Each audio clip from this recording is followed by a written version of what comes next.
Ang sabi ko sa last video, isihan nyo lang yung mga request. Kaso lalo ata ako pinapahirapan. Gaya nga dito kay Boss Ralph, mas healer naman sa sunod. Ito pa kay Boss Christian, 22 healers naman po. At sunod-sunod pa nga yung nagre-request na mas healer sa last video ko. At ito pa kay Boss Lazada.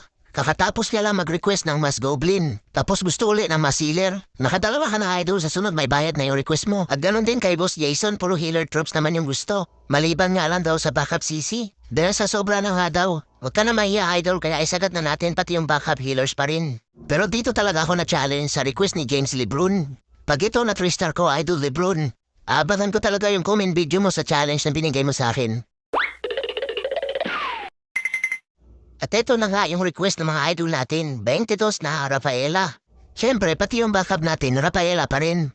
Kaso 3 Rafaela lang yung kasya sa reinforcement natin, kaya isang palunsan minions na lang yung nilagay ko. At ito naman yung mga alaga at equipment na nakaset sa mga hero. Ang dami nga ating Rafaela dito, kaya magiging 4 na hero charge yung mangyayari dito sa atako. At dito ko nga sinubukan sa ongoing war namin sa War Cartel.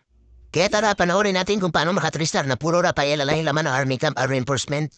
At ito na nga yung defense ni Max, pero yung base hindi naman Max. Pero halos Max na rin at naka-supercharge na nga yung mga main defense niya. At dito nga, inuna ko lang si Tatang ilapag sa may taas para matanggal niya na agad yung mga defense na nandito.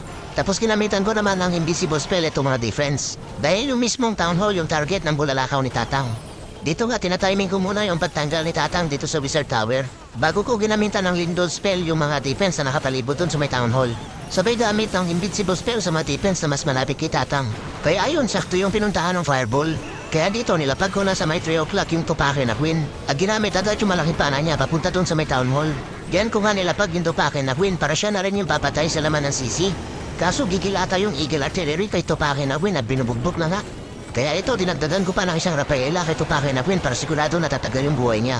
Bali siyam na Rafaela nga pala yung nilatay ko sa likod ni Tatang. Alam niyo naman, uugot-ugot na kaya kailangan mas marami yung masahe sa likod niya. At dito nga, lumabas na nga yung Super Dracula kaya sinabuyan ko na ng Moriarty Acid para mabilis mamatay. Doon ko nga mismo nilapag sa may enemy BK para kasama ang isa Moriarty Acid. At dahil lumabas na nga yung banday na Super Dracula, kaya dito nilapag ko na yung reinforcement ko na si Barracks sa may baba. Para pag lumabas yung Becca at Wizard, sila naman yung bahala magtatanggal dito sa mga building sa pakalat-kalat sa baba. At dito nga, inaasahan ko sana pumasok si Topake na Gwen sa may Eagle. Kaso mas malapit yung mortar kaya ayun, umakyat sa taas. Ito ang mahirap pag halos puro Rafaela lang yung laman ng army camp. Dahil wala nga tayong ibang troops na pwede sana pantanggal sa mga ibang buildings at defense. Kaya dito dahil sa hindi pumasok yung Topake na Gwen sa may Eagle, nilapag ko na yung Abnay na BK para siya na yung bahala ang magtanggal dito sa Eagle Artillery. Tapos nilapag ko naman yung Hirong Tomboy dito sa may 9 o'clock. Para siya naman yung bahala ang magtatanggal sa mga defense sa loob ng compartment na to. Habang yung Topake na Queen, binbutas na yung wall para makapasok sa loob. Kaso di niya abot yung monolith. Kaya ito na yung mag-iisang wall breaker na hindi nakapag-grade 2. At ayun, saktong-sakto nga yung binutasan ng isang wall breaker. Kaya dito, abot na ng Topake na Queen yung monolith. Habang yung Hero Tomboy nakikipagsabunutan na sa enemy Queen, kaya ginamit ko na agad yung ability niya para mabilis ma-knockout yung enemy Queen. At ito na nga, isang scatter shot na lang yung naiiwan sa mga defense at buhay na buhay pa yung 4 na hero. At meron pa nga ako natitira mga spell, kaya ito tinapon ko na lang yung isang invincible spell. Kaya dito na 3-star ko ngayon defense ni Max na halos puro Rafaela lang yung laman ng army camp at reinforcement. Kaya James Lebron, alam mo na, i-comment mo na lang na may video dahil nagawa ko na yung ni-request mo sa akin.